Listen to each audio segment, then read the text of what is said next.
बिस्मिल्लाहिर्रहमानिर्रहीम। मैं हूँ कमर इकबाल सूफ़ी और हाज़िर हूँ अपने यूट्यूब चैनल के साथ। आज 26 जुलाई 2026 है और हम मौजू है अमरीका इज़राइल ईरान जंग में पाकिस्तान का किरदार। इस खित्ते में बड़ी अजीबो गरीब सूरत हाल चल रही है। सबसे पहली बात ये बताऊँ कि इस जंग में मेरी हमदर्दियाँ ईरान के साथ हैं। लेकिन इस जंग की वजूहात क्या हैं? देखिए, अमेरिका ईरान के तेल पर कब्ज़ा करना चाहता है। इज़राइल इसे लालच दे रहा है कि वो तेल की रिफाइनरीज़ पर बैठ कर तेल बेचेगा और इज़राइल और पाकिस्तान के दरमियान एक शील्ड बनाएगा ताकि अगर पाकिस्तान हमला करना चाहे इज़राइल पर, जो कि इंशाल्लाह होना है, तो अमेरिका उसे इंटरसेप्ट करे। अच्छा देखें, 2 महीने पहले की जंग में पाकिस्तान ने ईरान का भरपूर साथ दिया। पाकिस्तान पाइंदाबाद के नारे 2 बार जो ईरानी पार्लियामेंट लगे वो मैंने अपनी कानों से सुने। लेकिन अब पाकिस्तान सऊदीया और ईरान 2 कश्तियों में पाँव रख कर नहीं चल सकता। इसे हर कीमत और हर जगह पर सऊदी अरेबिया का साथ देना और देना चाहिए कि सऊदीया हमारी मुक़द्दस ज़मीन भी है और फिर सऊदीया ने हमेशा हमारा साथ दिया। आपको 10% पता होगा, आपको असल खबर नहीं मिलती है। फिर ये है कि ईरान ने बजाय इज़राइल पर हमला करने के जो यूएई हैं और गल्फ़ कंट्रीज़ हैं, इन पर मुसलसल हमले किए हैं। एक्सक्यूज़ वो कोई भी दे। देखिए, इन मुल्कों ने जो 1990 में अमेरिका को अड्डे दिए थे, उसकी वजह ये थी कि इनके पास टोटल आबादी भी 1 करोड़ थी, कि 14 मुल्क थे, तो ये फ़ौज तो मिल के भी नहीं बना सकते थे। 1 करोड़ मुल्क की क्या फ़ौज होगी, तो 14 मुल्कों में डिवाइड करें। बहरहाल वो उन्होंने दे दिया। अब ईरान वही बहाना बना पर अटैक कर रहा है, हालांकि वहाँ में अमेरिकन फ़ौजी नहीं है, ना होने के बराबर है। लेकिन अमेरिका और इज़राइल का प्लान कुछ और है। और याद रखें, मैं पहले वीडियो में बता चुका हूँ कि जो पासदारान इनकलाब हैं ये इज़राइल के साथ मिले हुए हैं और अमेरिका के साथ, तो ये जंग को बढ़ाना चाहते हैं। इसमें उनका फ़ायदा ये है, एक तो उन्होंने बहुत लंबी चौड़ी करप्शन की हुई है, वो करप्शन सामने आएगी, ये कुछ सैकड़ों अरब डॉलर में पहुँचती है।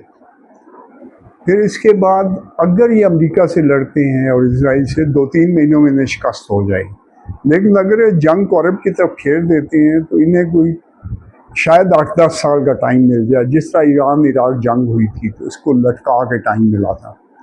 लेकिन चूँकि इन्होंने इज़राइल और अमेरिका के साथ पार्टनरशिप रखी थी, ये आपको नहीं पता है, लेकिन मुझे 1990 से ये चीज़ें पता हैं, तो ये बहुत ज़्यादा इसी चीज़ की उसको सज़ा मिली है। इसी वजह से अमेरिका इसकी कोई ब्लॉकेड नहीं करता था। इसको कहता ब्लैक में तेल बेची जाओ और सऊदी अरब और मुसलमान मुल्कों के अंदर कमर में खंजर घूंपो। BLA को ज़्यादा सपोर्ट अफ़गानिस्तान से नहीं, पहले ईरान से होती थी। कलभूषण कहाँ से पकड़ा गया, उसके पास ईरानी पासपोर्ट भी था। फिर ये जो चाबहार है ये इंडिया को दिया गया, क्या मतलब इज़राइल को दिया गया। तो आप देख लें कि क्या होता रहा है। हमारे ईरान के साथ ताल्लुकात इतने अच्छे नहीं थे, बीच पे कोशिश की पाकिस्तान ने ठीक करने की, लेकिन ये पिछले 2 महीने पहले की जंग में ये कोशिश की गई, लेकिन ये बात वहीं पर रही। अब चूँकि पासदारान मिले हुए हैं इनके साथ और अमेरिका ने 4 दिन पहले बहुत से हमले किए खौरग जजीरे पर, इसके अलावा साइली शहरों और बंदरगाहों पर, और बहुत ज़्यादा नुकसान किया ईरान का।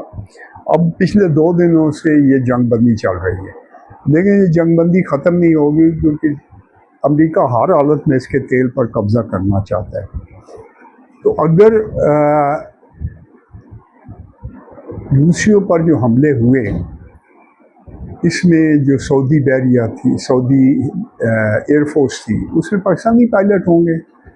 तो उन्होंने हमले किए और ईरान से बड़ी दिलचस्प उनके वज़ीर ख़ारजा की तरफ से बयान आया कि हमारा ये सऊदिया और हौसियों का अपना मामला है, हमारा इससे कोई ताल्लुक़ नहीं। ठीक है, ये बड़ी खुशाइंद ख़बर है कि अगर हौसियों को मार पड़ेगी जो वो शैतानियाँ कर रहे हैं, अब नए हुर्मुज़ बंद कर रहे हैं, जिससे सऊदिया का कम से कम 30% तेल जाता है, 70% तेल तो ये पाइपलाइन के ज़रिए सीरिया जाके बेचते हैं, लेकिन जो यूरोप को बाकी तिजारत होती है वो यहाँ से होती है, तो बंद होगी, यूरोप भी तंग होगा। फिर ईरान ऐसी हरकतें कर रहा है कि पूरी दुनिया इसकी मुखालफ हो रही है, क्योंकि अगर अब नए हुर्मुज़ पर टैक्स लेगा तो पूरी दुनिया टैक्स लेनी शुरू कर देगी। ना ये चीन चाहता है कि टैक्स लिया जाए, ना रूस चाहता है, ना दूसरे मगरबी और ताकतवर मुल्क चाहते हैं। तो सूरत हाल यहाँ तक आ चुकी है।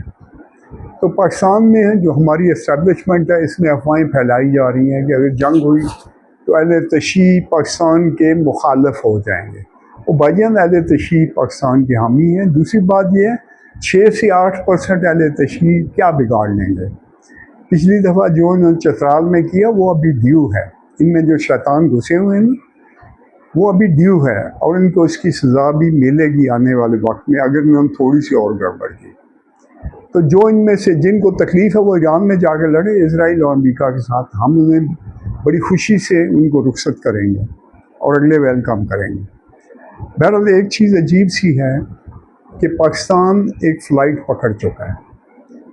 पाकिस्तान एक ऐसी फ़्लाइट पकड़ चुका है जिसमें इसकी तरक्की और खुशहाली हर तरह की चीज़ें हैं। देखिए, अब ये इस्टेब्लिश उनकी रस्साकशी हो रही है। सऊदिया से मुआहदा हुआ, सऊदिया से मुआहदा इतना अहम है कि आपको उसका अंदाज़ा नहीं है कि एक मुल्क पर हमला दूसरे पर तस्वर किया जाएगा। फिर अब पाकिस्तान जो चलाना उनकी ज़िम्मेदारी है। इसी का सबूत है कि उन्होंने $5 अरब लिया, पीछे पाकिस्तान को दे दिए, फिर $5 अरब जमा भी करवाए। अब पाकिस्तान 7.8 बिलियन डॉलर के लगभग उनसे उधार तेल लेगा जो बेच के उनको पैसे देगा। फिर पाकिस्तान $10 अरब तकरीबन सऊदीया जो अमेरिका ने एड रोकी हुई थी वो उनसे वापस मांग रहा है कि हमें ये दें। उसके बाद मेरे ख्याल है कि हमारे रिज़र्व इतने बेहतर हो जाएंगे कि आप फिर इनको बहुत सी चीज़ें इसमें रिबेट दे सकेंगे। जो लेवी है पेट्रोल पर वो कम होगी और बहुत सी और चीज़ें होंगी, मैं तफसील में नहीं जाऊँगा। तो कल बड़ी दिलचस्प खबर आई है और बड़ी पाकिस्तान के खुशाइंद है। वो ख़बर ये है कि कुवैत ने भी पाकिस्तान के बाद दिफाई मुआहदा करनी है और उस मुआहदे में वो कम से कम $10 के लगभग की असले ख़रीदेगा। $3 अरब के वो जहाज़ ख़रीद रहा है, फिर वो असला ख़रीद रहा है, फिर वो बहुत सी चीज़ें हैं, फिर ट्रेनिंग प्रोग्राम है। ये मिलाकर कोई $10 अरब बनते ही। फिर इसके साथ उसका जो दिफाई मुआहदा है उसकी वो बहुत सी चीज़ें हैं जो हमें मिलेंगी। तो सऊदीया के बाद ये भी आ चुका है। और याद रखिए कि पाकिस्तान को पिछले 47 सालों से बुरी तरह दबाया गया, लेकिन हर दफ़ा पाकिस्तान ज़्यादा पावरफुल होकर उठा और ये फ़ौज की वजह से था। आज हमारी फ़ौज ख़त्म हो जाए या हमसे एटम बम चला जाए तो एक हफ़्ते के अंदर पाकिस्तान पर इंडिया कब्ज़ा कर लेगा और जो है सऊदी अरेबिया पर इजराइल कब्ज़ा कर लेगा। तो आपने ये चीज़ ज़हन में रख लिया। और हमारे जो एक हरामज़ादा सूअर जो पीछे हमारा वज़ीर-ए-आज़म था उसने फ़ौज के ख़िलाफ़ सबको कर दिया। पता नहीं उस गधे को किसने कहा कि ये इस तरह करो। अगर आप फ़ौज से आप नफ़रत करेंगे तो फ़ौज आपकी हिफाजत क्या करेगी। बलूचिस्तान में जो हो रहा है इन्होंने सफाई कर दी है।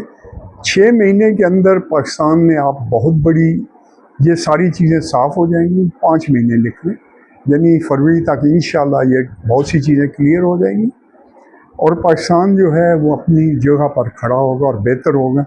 और 2028 में इंशाल्लाह एंड से पहले आप एक नया और पावरफुल पाकिस्तान देखेंगे जिसमें अवाम काफ़ी खुशहाल होगी।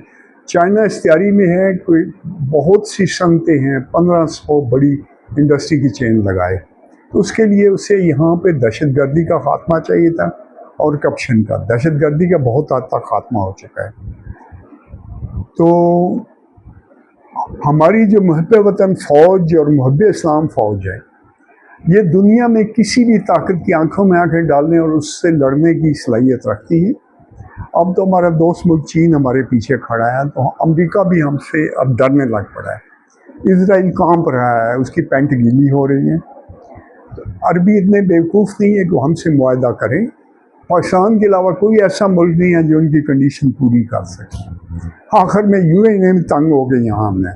और हमारे जो कीमती हमारे जो आर्मी चीफ हैं आसिम मुनीर, इनके हक़ में आपने दुआ भी करनी है।